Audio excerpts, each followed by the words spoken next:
So, the same thing Krishna explains very beautifully in Bhagavdgita 3.5, that is 3rd chapter, 5th verse. So, here Krishna is saying Akarma means inaction. So, here it says Nahi kaschit kshanamapi jatu tishtati akarmakrit karyatehi avashah karmah sarva prakriti jairgunaihi. So, what does it say? It says all men are forced to act helplessly according to the impulses born of the modes of material nature. So, therefore, no one can refrain from doing something not even for a moment. So, the shloka says, Nahi kaschit kshanamapi, not even a kshana, not even a moment, you can do akarma. Meaning, Nahi kaschit kshanamapi jatu tishtati akarmakrit karyatehi avashah karma. We have to perform action and we cannot do inaction even for a moment. Sir, how can you say that? Sometimes I just sit and just thinking, I am not doing any action. No, even if I am sitting and just thinking, thinking is an action. Planning is an action. So, either body or mind or intellect will be working.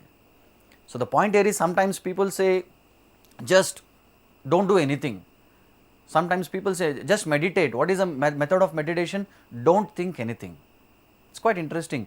This itself doesn't make logical for me. Why? Because what I am thinking for while meditating is I should not think anything, I should not think anything. So, I am thinking to not think anything.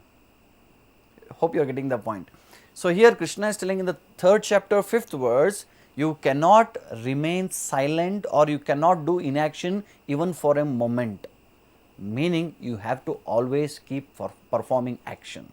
So, in English there is a beautiful saying, it says, you sow a thought, it reaps as a word, and you sow a word, it reaps as an action, and you sow an action, it reaps as a habit, and if you sow a habit, it reaps as a destiny. Beautiful statement, beautiful quote. It says, you sow a thought, it reaps as a word. You sow a word, it reaps as an action. You sow an action, it reaps as a habit, and you sow a habit, it reaps as a destiny. Friends, please understand this one quote, that our destiny is dependent on our thought. So, what we are sowing as a thought, actually it leads to destiny. If our thoughts are bad, then our words also become bad. And if we start speaking bad, then our action also translates to something bad. Then we are performing bad actions, and that will create bad habit, and that bad habit finally leads to bad destiny. So, that is why we cannot remain silent if body is silent, but the mind is always thinking. So, we have to start thinking very, very positively.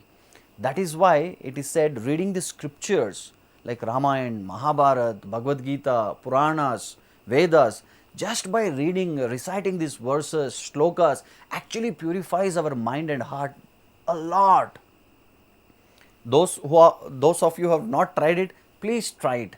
Every day for half an hour, just read the Bhagavad-gita shlokas and avoid all bad things. Just you get up in the morning, take fresh bath, offer prayers and just open up Gita.